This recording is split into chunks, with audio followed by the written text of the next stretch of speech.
Power struggles on a global stage are relatively new. Multiple European nations started expanding their dominance in Asia and Africa in the 17th century. The 20th century witnessed a dynamic shift in international politics owing to the First and the Second World War. European powers like the UK and France faced diminished status, and the US was able to rise as a superpower after all of this. The current scenario in the 21st century suggests the rise of Asian powers like India and China that lead the global order. However, the 22nd century is widely believed to be the African century. Why do we say so? Well, the demography and the presence of significant untapped resources are going to do the majority of work for the continent. The world knows this, and so do the two current superpowers, the US and Russia. But who exactly is winning the race? Hi, and welcome to TFI Global, the foreign affairs and geopolitical analysis arm of the TFI Media Group. I'm your host, Atul Mishra, and if you haven't subscribed to the TFI Global channel yet, hit the subscribe button and press the bell icon to receive all the latest updates. And please install our Apple and Android mobile applications. The link is given below in the description section.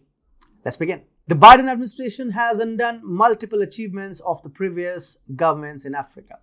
Washington-sponsored war in Ukraine was responsible for creating a food crisis in Africa, which motivated multiple leaders in the region to rethink their relationship with the United States.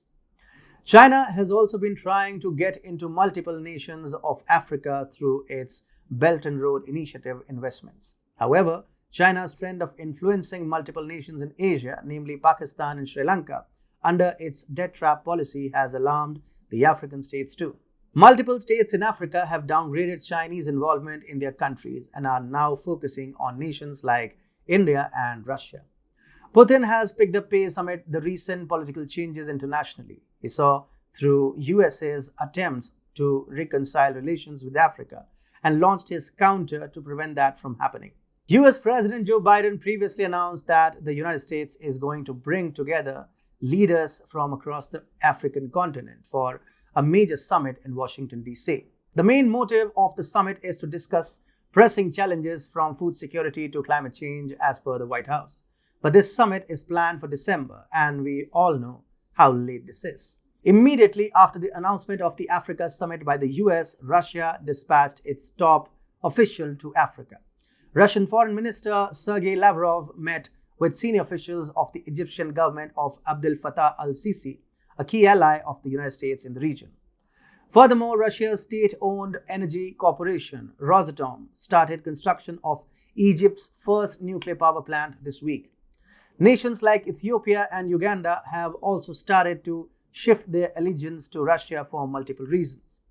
The USA's Democratic government, on the other hand, is trying hard to undo the sins of its past and get back in Africa's good books. United States Secretary of State Antony Blinken recently visited 3 African Union member states in August in an attempt to rejuvenate ties.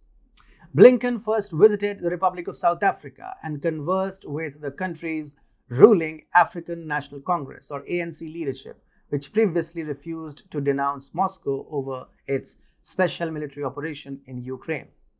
However, even after the recent visit, the ANC leadership does not share solidarity with the Biden administration, and the South African President Cyril Ramaphosa has clearly stated that the US should encourage a diplomatic resolution to the war in Ukraine.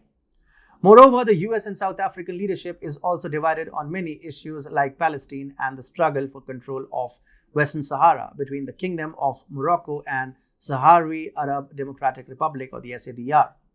It is important here to mention that Pretoria is a member of Brazil, Russia, India, China, and South Africa BRICS Summit, which meets on a regular basis to enhance diplomatic and economic cooperation. After suffering humiliation in South Africa, Blinken decided to continue his efforts in the Democratic Republic of Congo, or the DRC.